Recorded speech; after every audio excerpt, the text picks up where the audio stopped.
B pharmacy చదువుకుంటున్నటువంటి విద్యార్థిని TRS party Dhoom Dham సభ దగ్గరికి వచ్చి ఉద్యోగాల నోటిఫికేషన్లు ఇస్తారా అని అడిగితే ఆడపిల్ల అని కూడా చూడకుండా లాఠీలతో కొట్టించి పోలీస్ స్టేషన్కి తీసుకుపోయారు.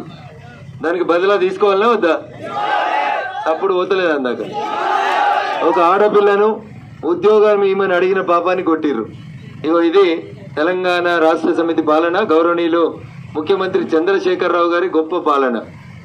ఈడ ఉద్యోగాలు కావాలని అడిగితేనేమో ఈడ కొడుతున్నాడు, ఆడ ఎర్రబెల్లిల్ని, నల్లబెల్లిల్ని, మోత్కుపల్లిల్ని కొత్తగా ఉద్యోగాలు ఇస్తానని పార్టీలో జాయిన్ చేసుకుంటుండు. ఇగో ఇది ఆయన నీతి.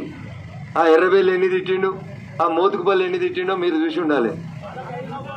వాళ్ళు ఆ మోతుకుపల్లి గారిని ఇప్పుడు కలుపుకుంటూ పొగుడుతా ఉన్నాడు సారు. ఇంకా ఇంట్లో సత్యరెడ్డి పటేల్ ఇంట్లో కూర్చొని అదే టీవీ చూస్తున్నా. ఇక పొగుడుతున్నాడు అంటే అట్లా పొగుడుతున్నాడు. అదే మోతుకుపల్లి ఎట్లా తిట్టిండో కేసీఆర్ని ఒకసారి యాద్ చేసుకోండి. అంటే అవకాశం కోసం, అధికారం కోసం ఉద్యమకారులను రోడ్ల మీద వేస్తాడు, నై తెలంగాణ అన్నోళ్ళని సంకలు చేసుకుంటాడు సార్. ఇంతకంటే ఎక్కువ మాట్లాడాలని చానుంది మాకు కూడా. కానీ చల్లూరు పెద్ద గ్రామం, అక్కడికి పోదాం. బరాబరి నిన్న హరీష్ గారు ఆ చౌరస్తాలో నిల్చొని మాట్లాడిన ప్రతి మాటకు మీ దుబ్బాక ఎమ్మెల్యే జవాబు చెప్పిపోతాడు. అందుకని చల్లూరు దాకా జై శ్రీరామ్.